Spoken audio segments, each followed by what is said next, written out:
J'interviens aujourd'hui sur le thème « Comment devenir un maestro de la communication dans le domaine de la qualité ». Alors le sujet n'est pas simple, il est très complexe et je vais essayer de le rendre attractif en présentant plein d'outils, plein de méthodes, plein de nouvelles pratiques. Car pour devenir un maestro, il va falloir peut-être changer un certain nombre de comportements, d'attitudes et parler autrement de la qualité dans les organisations.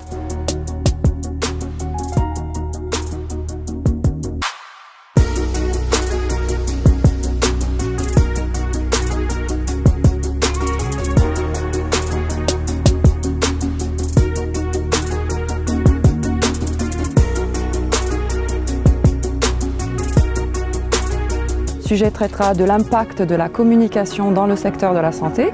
Donc on mettra l'accent sur les stratégies et les outils qu'utilisent les hôpitaux de nos jours pour améliorer les processus de communication et améliorer les processus de services de santé.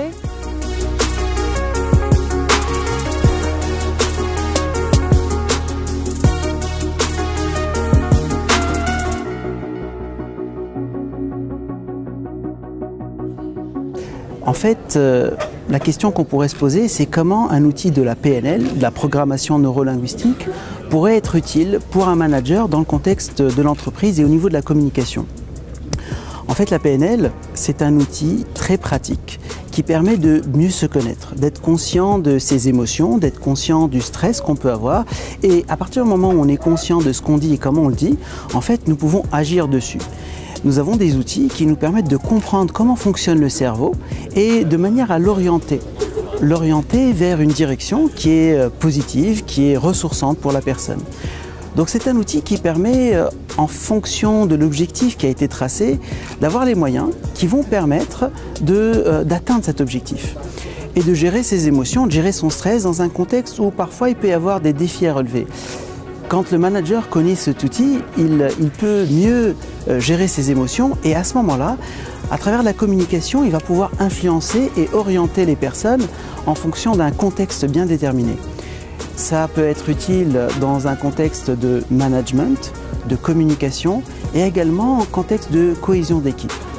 Donc c'est un outil complet qui est basé sur le fonctionnement du cerveau et à partir du moment où on maîtrise et on a le pouvoir de faire ce qu'on veut, nous pouvons atteindre les objectifs et créer des relations harmonieuses en communication et en management.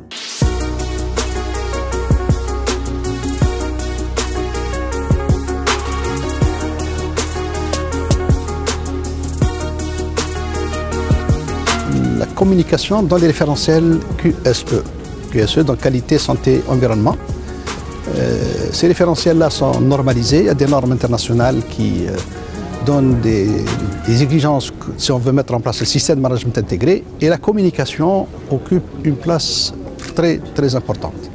Parce que faire installer un système dans une entreprise, dans beaucoup de cas, il y a un changement à opérer et la communication est un outil indispensable pour faire passer ce changement, le faire accepter par tous les acteurs et pour faire donner au système qu'on installe les résultats qu'on attend d'eux.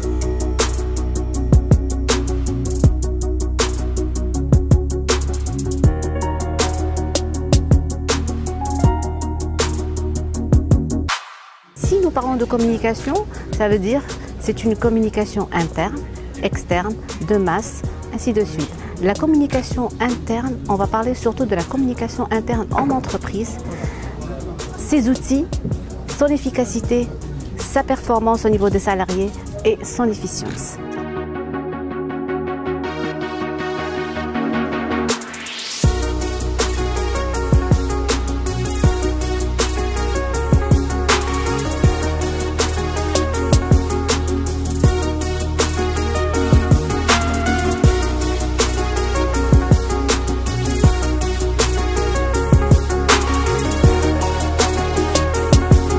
Je me suis aperçu depuis 40 et quelques années que je suis dans le métier qu'à chaque fois qu'il y avait une direction générale qui décidait d'orientation stratégique, c'était extrêmement difficile ensuite de communiquer et de disséminer ces orientations au niveau de l'entreprise. Et c'est pour ça le sujet justement de ma conférence, et c'est pour ça que je vais évoquer lors de cette conférence les possibilités, les astuces, tout ce qu'il convient de faire justement pour permettre une véritable dissémination des orientations, pour permettre un véritable alignement des opérations quotidiennes, des opérations et de tout ce qui est opérationnel dans l'entreprise, conformément à la stratégie de l'entreprise.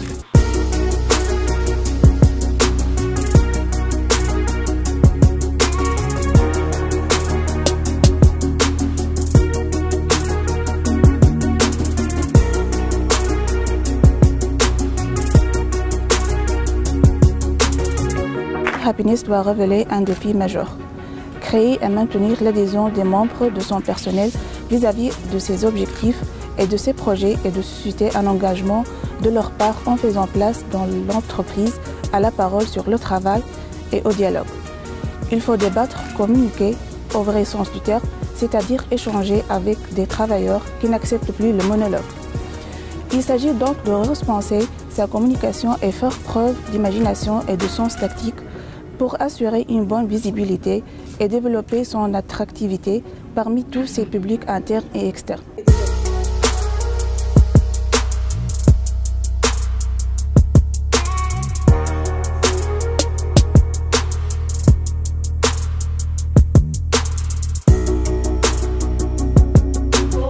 Et je voulais juste faire un petit message personnel.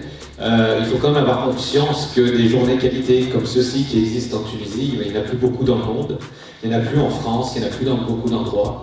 Et cette démarche volontaire, toute énergique, que Basware pour continuer à maintenir ça, je voulais leur remercier et le féliciter. Et pour terminer, je voulais dire que dans la communication, il y a un point qui me paraît très important, c'est il y a des gens qui communiquent bien, mais vous savez, on n'est jamais jugé sur la communication. On n'est pas forcément jugé sur la communication. Les gens ne vous jugent pas sur la communication, ils vous jugent sur les actes.